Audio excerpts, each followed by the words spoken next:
Damn near screwed the pooch on this one. Screwed up. You sanded all the way down to bare wood. I am a great negotiator. What do you see?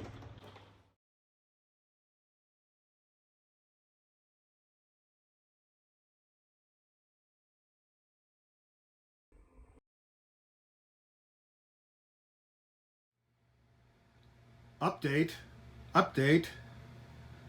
I have finished my primary sanding of the bad finish off of this piece and wiped on a coat of my black oil-based stain to cover my oopses, places where I sanded through to bare wood, which is not what you want, but it happens.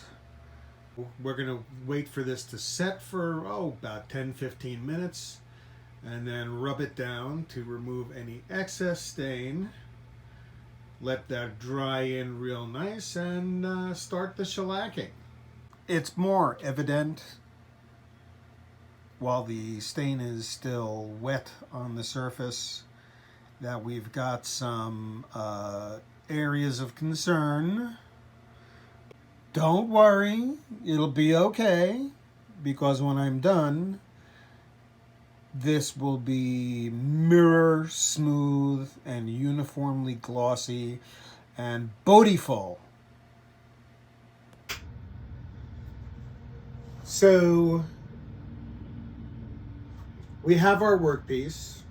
The stain has set up about as much as I'd like it to. You can see areas where it is almost kind of dry. I say kind of dry because this is oil-based and it takes quite a long time to fully cure because it's stained and it's meant to be wiped off of the areas where it is not necessarily penetrating. Supplies, gloves. Get yourself a box of these. They're not expensive and they can be reused several times. I've already used this pair before. You can tell by the black stain all over it. And paper towels. Very simple. And all we're going to do is go around and wipe this down to remove the excess of the stain that's on there. Get it out of the corners here. And we want to have a nice uniform appearance as far as the color and sheen over the whole workplace. Did I say workplace? Workpiece. Behind me, or in front of me, depending on which camera we're looking at, you will see supplies that I purchased yesterday, not at Home Depot. I said I was going to Home Depot, but there wasn't a Home Depot in town. There was a Lowe's. I don't know if you prefer Home Depot or prefer Lowe's. That is your choice. My choice is based on convenience. What happens to be in the area that I am in determines which of these fabulous national big box retailers I will go to for my supplies. Their inventory is eerily similar to each other. So I know I can get the stuff that I need at either place. So we'll give this a nice wipe, and then we're going to go over the materials that we need to apply the varnish to our project.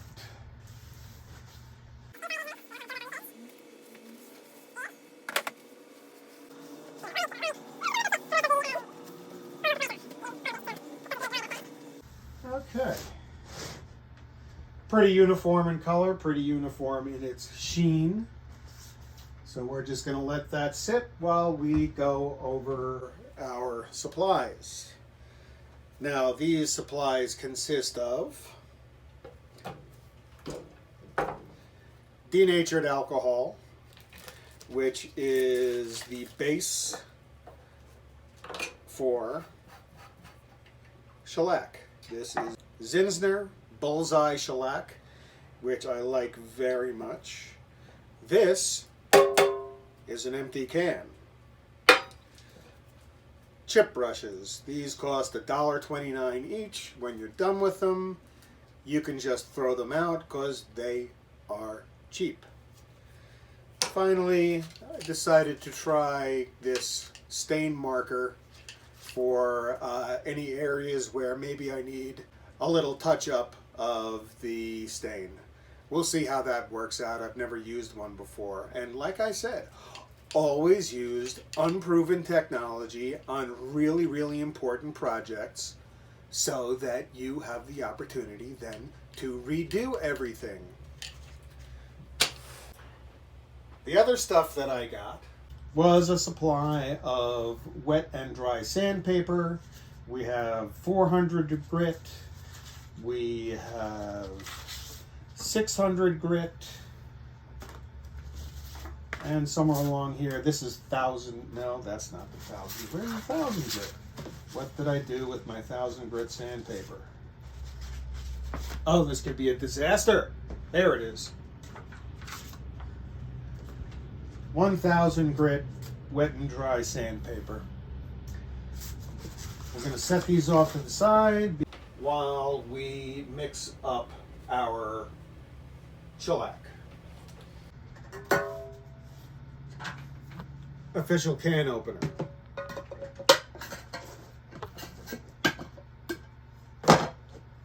Empty can. If you read the label on these things, it says do not shake, that you're supposed to stir.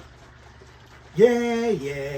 But the way we're going to be using this is going to be by diluting it.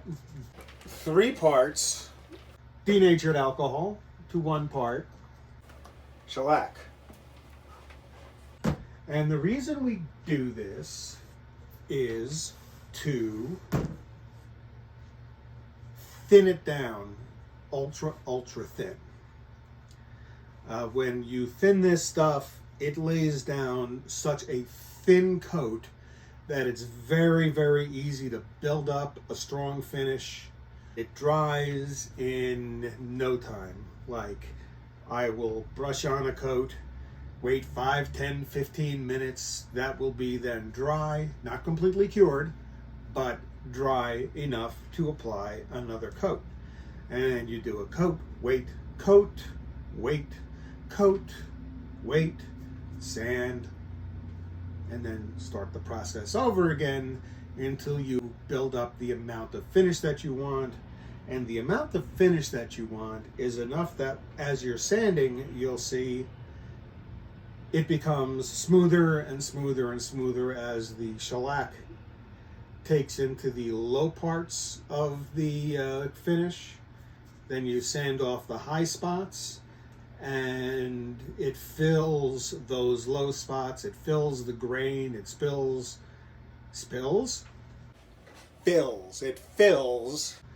little defects, scratches, and whatnot in the wood to give a nice, level, even shellac finish.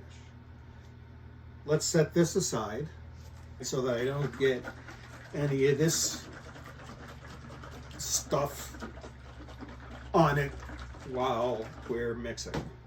That ought to be good enough. We take our official can opener. These are really handy can openers because then you can use it as a stirring stick. I use 1 stirring stick and 1 can opener all the time. This one. Yeah, I know it looks like it's a flathead screwdriver. Hey, you can't see this. We're going to give it its final blending to make sure that the shellac is well blended in with the, what kind of alcohol? Denatured alcohol. Must be denatured alcohol. Denatured alcohol is made from wood.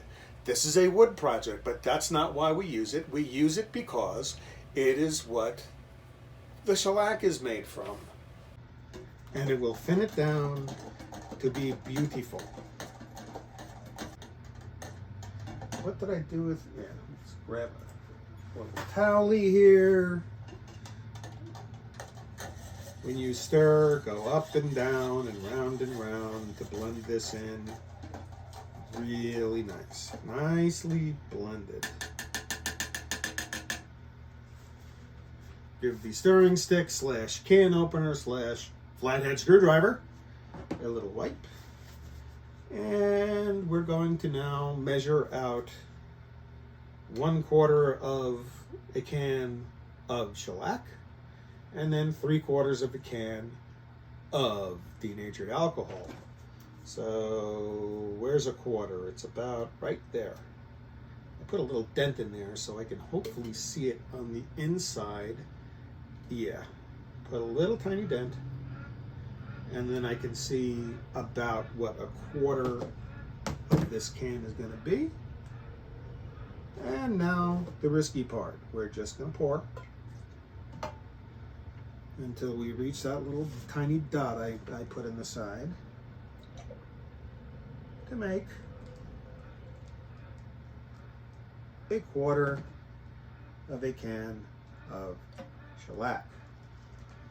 Notice the precision of my measurements. You must always be precise. Yeah, it was a giant guess. We'll just clean that up. This is why you have to let the stain fully set up before you shellac, because you see that it smears the stain quite a bit if you do not have it nice and dry. It's a good idea to go around the edge of your can to remove any excess shellac that's sitting in the lip, because later on that's just going to cause you difficulty in removing the top. That's good enough. The other end of the can opener / stirring stick / screwdriver is a handy hammer with which you can reseal your can. You don't have to bang it on here. You don't have to give it all the onions, just enough to get it sealed up.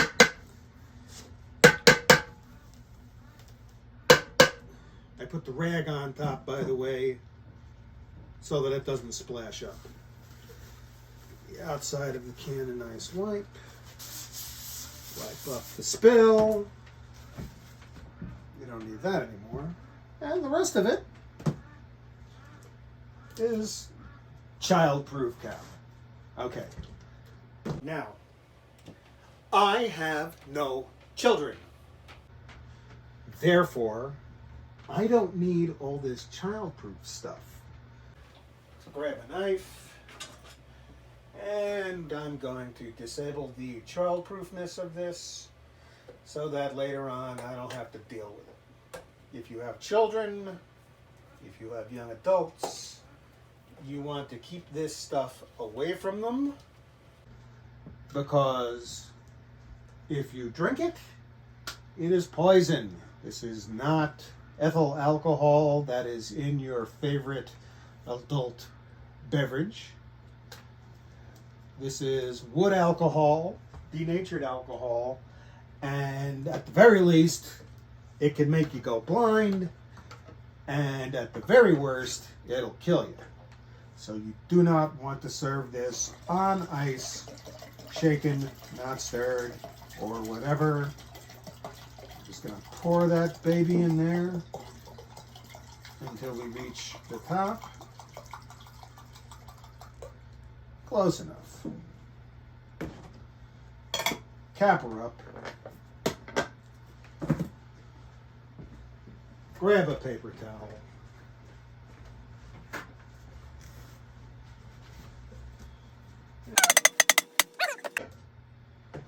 This is the one.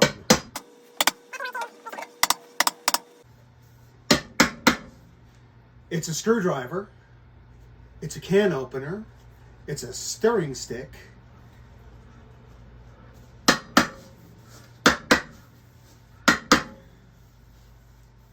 That's closed.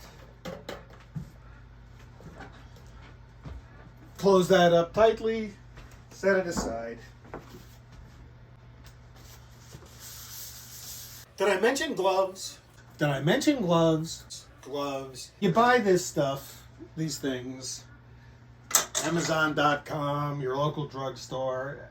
I mean, I think I pay like $10 for 100 pair.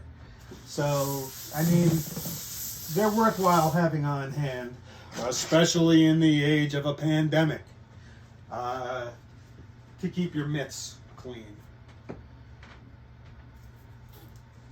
Put the stirring stick away. And we're going to blend this really, really completely. As completely as we can. While that thing is drying, this will settle out. That's mixed. Got my kitchen towel here. This is an old one. It's been laundered, but once they reach a certain vintage, they go to use as shop rags. These are really good. Here's an RV tip. I buy these, they're sackcloth towels, and I buy a pack of them. They enter service as kitchen towels, and after a while, when they get really, really messy, they get relegated to rag duty. I want to give this a really good wipe. Pretty good. However, we have some little bit of finish buildup right in the corners, and what I want to do with that is take a chisel edge X-Acto type knife and just run it into this corner to take the round out and make a nice sharp inside corner. Here, see, here's a miss. We have to address that. A little bit of stain needed to fill that in. Just pull this out of the corner. Get a nice sharp corner in it. That one's good. This one just needs a little touch with the knife. Get it out of there. Alright. I noticed a little miss here, and that's going to be a good excuse to try this thing out. Minwax Wood Finish Stain Marker for easy touch-ups and staining. Use on wood furniture, cabinets, molding, accents, small projects. Hey, this is a small project. That's what we're going to use it for. This is basically a paint pen that's filled with black stain. We're going to give her a shake. Get it all mixed up really nice. Make sure the dog hair doesn't sit in the finish. Give her a shake. Kick the tripod holding the other camera. No, it's not a camera, it's an iPad. Wait a minute. That ain't black. That's some sort of tan. Well, they need to be primed a little bit by tapping. Tapping, tapping, tapping. Now it's a black marker. Awesome. Let's just get in this little spot here where I burned out the finish. When I say burned, I don't mean with fire. I sanded through it. Oops. It happens.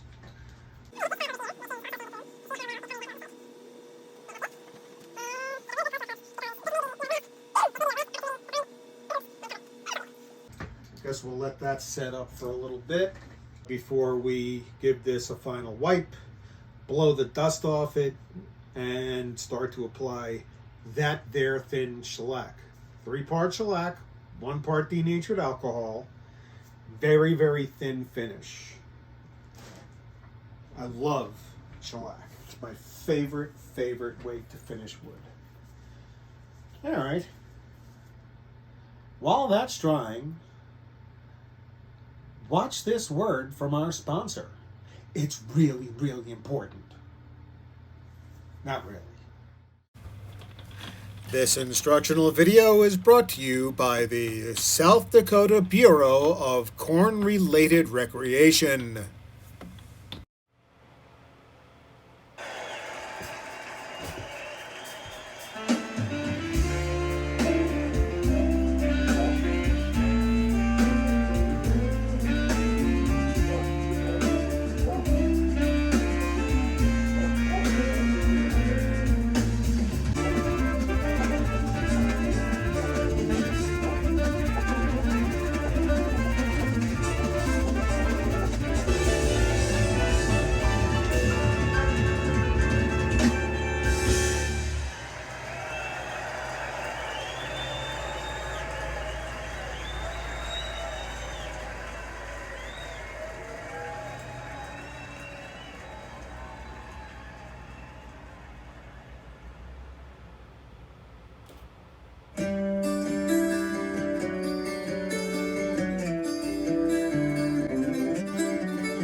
I took a photograph. A lady liked it. She ordered one. Got it enlarged. Matted it. Did a beautiful job with all that. And I'm going to put it in this crappy looking frame. Well, this is what it looks like. Fly. I've been battling this same fly all day. This is what the finish looks like before it's finished. It looks terrible. There's no uniformity. Some of it's shiny, there's drips, there's runs, there's errors, there's hits and misses, and it looks awful. But this is all part of the process. What I'm going to do now is brush on a fifth spit coat of shellac. And after I do this, in all likelihood, it's going to look worse. There's that fly again. If anybody out there is from South Dakota or Minnesota or Nebraska or Kansas or North Dakota or Montana, and you know something about these flies, please drop me a message below How do I get rid of them? I kill 17 flies per day, every day that I'm here. And quite frankly, well, okay, it's fun. Gives you something to do while you're watching paint dry. So, we have spit coat shellac. This is what?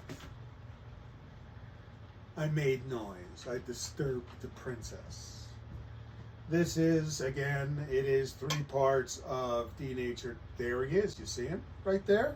He's a wise ass, too, because every trick I know to kill flies, this one just gets away.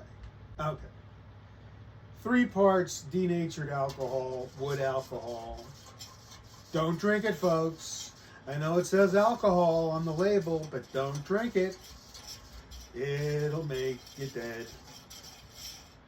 3 parts of denatured alcohol to 1 part of Zinsner yellow shellac. This is right there watching you. This is the yellow shellac. They also make an orange shellac. And how many know this? Well, I know it, obviously. Shellac. What is shellac? You ever step on a beetle with your bare feet and it makes this crunch sound? Well, beetles are made of shellac. More specifically, I've just received an urgent weather bulletin. However, showbiz must go on. Rather, shellac is made of beetles. It is made of the shells of the lac, L-A-C, beetle. And that is why it is such a hard finish, because it's made of bugs. Bugs have an exoskeleton, a shell, and in the case of the lac beetle, it was discovered, I don't know, in the year, to be a really good wood finish. So, I've mixed my shellac. You notice I used the official shellac mixer, and I did not shake it. I don't shake it because I don't want to introduce air bubbles into the shellac and therefore into my finish. It's just a whole lot of unnecessary sanding. We'll give it a dip. We'll wipe off a little bit of extra. And we want the brush to be fairly well loaded. Maybe not drippy, but fairly well loaded.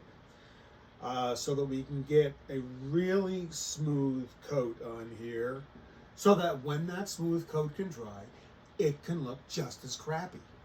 We go very slow, even brush strokes to make sure that we get good coverage. Turn the corner,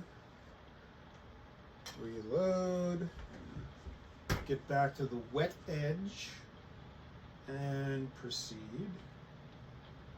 Get a nice, easy, even stroke.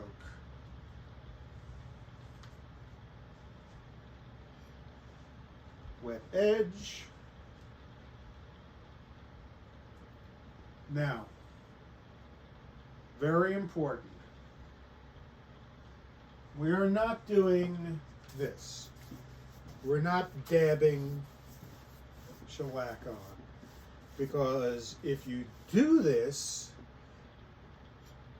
you're going to lift the finish underneath the current one we're putting on, and it makes for, you guessed it, a whole lot of sanding.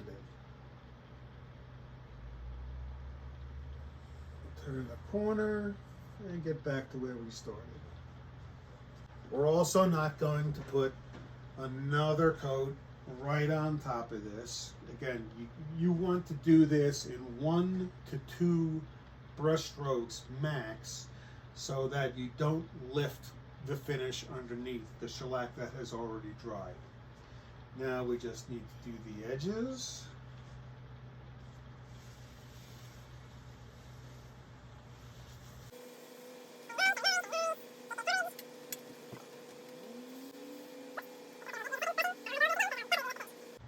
And that's it.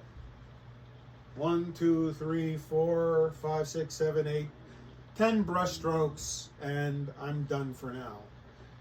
Put that back in the alcohol to keep the brush clean. We'll cap this up using the alternative can capper, because really all you have to do is press this down. It's not, you don't have to go banging on it with a hammer. Before I put it away for good, I'll give it a good slam with a hammer. And that is a spit coat of shellac. I've done this 5 times today, and it's only it's 3:30 here in Arlington, South Dakota. The weather is cold and rainy. It's autumn in South Dakota, folks. Did you expect Miami? Did you expect Arizona? No. It's autumn in South Dakota, and it's cold and rainy. The idea here is to get this all done, sanded, shiny, put the picture in, buy glass, not in that order, buy glass, put the picture in, seal it all up, and get out of South Dakota. Did I